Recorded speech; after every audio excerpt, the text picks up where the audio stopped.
lâche pas l'affaire, parce qu'on est trop tenace, il n'y a rien à faire.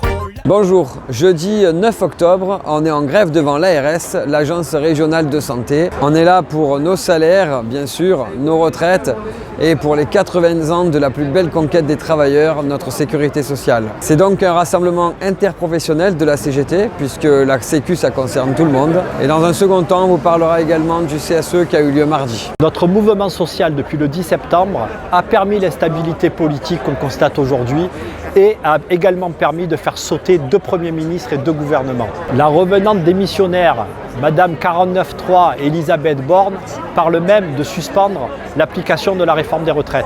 Ils sont fébriles grâce à nos mobilisations. D'ailleurs, le projet de doubler les franchises a pour l'instant été mis en veille. Mais attention, il pourrait vite revenir. C'est pour ça qu'il faut continuer à se mobiliser et ne rien lâcher. On continue à faire du bruit autour de ce sujet. On a d'ailleurs communiqué auprès de la population en distribuant des tracts.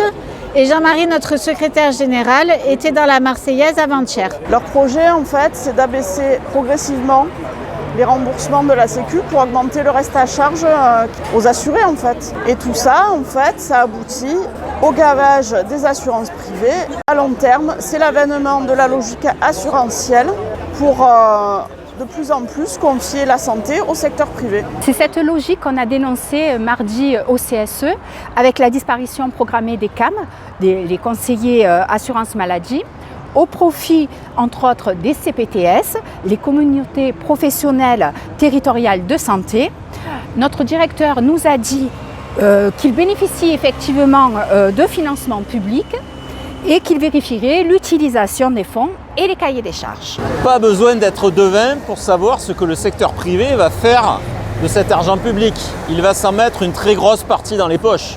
Et surtout, on l'a rappelé, il n'y a aucune justification financière aux attaques faites à la Sécu. Seulement une volonté politique de faire à chaque fois un pas de plus vers le privé.